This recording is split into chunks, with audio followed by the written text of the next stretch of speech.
All right, let's just jump right in. We are not talking about long-term, boring theory today. Think of this as an urgent briefing on a handful of digital marketing opportunities, little glitches in the matrix that have a very, very short shelf life. So if you're looking for a real edge for the next couple of years, you're going to want to pay close attention. Yeah, this quote right here really gets to the heart of it.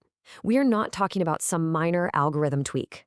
We're talking about a massive, and I mean massive, time-sensitive opportunity that the fastest people are already jumping on. So what is this sleeping giant? Well, it all starts with one number. Before I even say the name, just look at this number, 92. That's the domain authority. Now, for anyone who does SEO, you know that is an absolutely immense level of trust and power with Google. Getting links from a site like this is the holy grail, and right now, the front door is wide open. That sleeping giant is dig.com. Yeah, that Dig.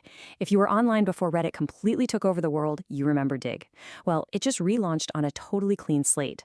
So it has the DNA of Reddit and the authority of a major site that Google trusts, but, and this is the crazy part, with almost no moderators. It is a true digital Wild West.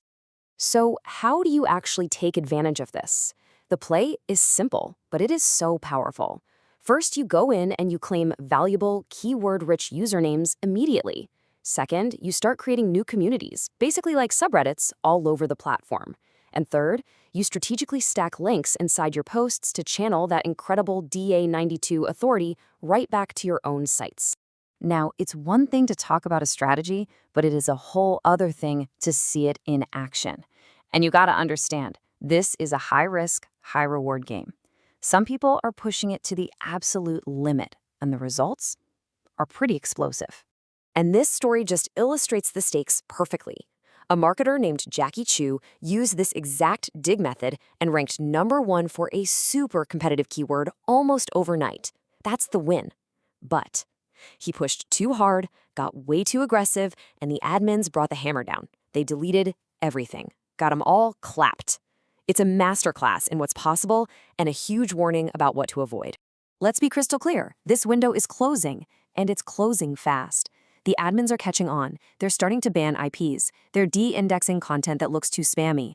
You can't just post and wait anymore. You actually have to use special methods to force Google to even see your pages now. The gold rush phase is definitely ending. You know, exploiting opportunities like Dig requires one thing above all else: speed. But speed isn't just about moving fast. It's about having the right tools to execute quickly. So let's shift gears and look at the new AI and content toolbox that gives you that critical advantage in these little digital gold rushes. Your whole plan starts with the headline. Neil Patel's research on this is so clear. 8 out of 10 people read the headline, but only 2 actually click. The psychology is simple, though. Use rationales like the words strategies or lessons. Use really specific numbers, not round ones, so it looks more authentic. And of course, use those curiosity-spiking adjectives like game-changing. Let's talk about LinkedIn. If you feel like your reach has just fallen off a cliff recently, this is probably why. The algorithm has shifted. That generic how-to content is dead.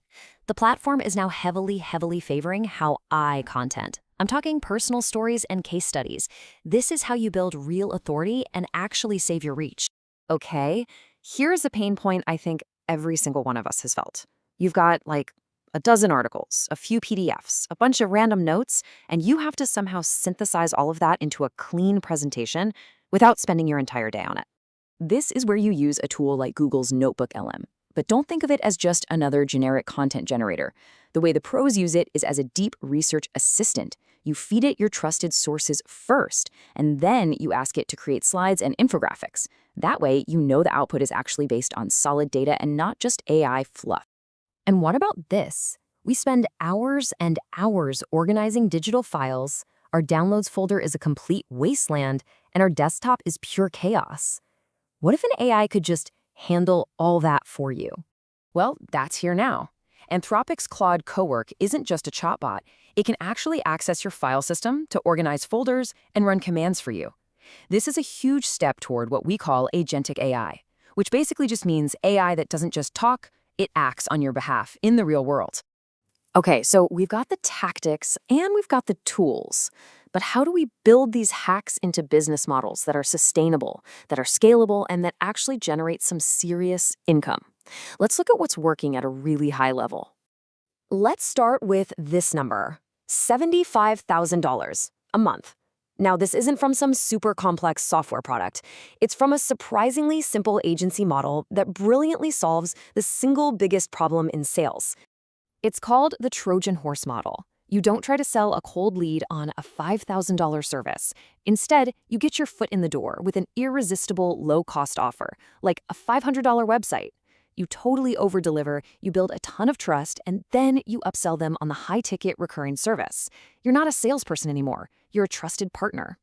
And for everybody out there who says AI content has no real value, here is a direct counterpoint. $34,000. That was the sale price for a website that was built pretty much entirely with AI-generated content. So how did they do it? Well, here's the exact playbook. The creator used specific AI writer settings to make sure the content was high quality and could pass detection. They structured all the content as listicles, which search engines just love. And crucially, they used a search gap method, finding valuable keywords that the bigger sites weren't even targeting to guarantee they'd get traffic. And the proof is the site itself, trickman.ai. It was built, grown, and sold. All right, finally, let's pull back from all the immediate tactics and look at the fundamental shifts that are happening in search. Because the ground is truly moving under our feet, and what worked last year is basically becoming obsolete as we speak. If you're in local SEO, you need to understand this term, contextual multi-arm bandit. This is Google's new local algorithm. And the main takeaway is this. It's not a simple ranking system anymore. It's a recommendation engine, kind of like TikTok, that shows users the result it's most confident they'll like, based on a huge number of signals, not just keywords. And this underpins the entire shift. Google's AI, Gemini, now has access to your personal data across all of its services. I mean, it can see your license plate in a random photo you took. It can pull up your flight info from Gmail. It can access your documents in Drive. This is the final move from a public search engine to a deeply personal predictive assistant. So this all brings us to the final and really the most crucial question. In this new world of AI that acts for you and search that predicts what you want, are you building a strategy that can actually adapt and last? Or are you just chasing the next glitch, waiting for it to inevitably get patched? The choice is yours.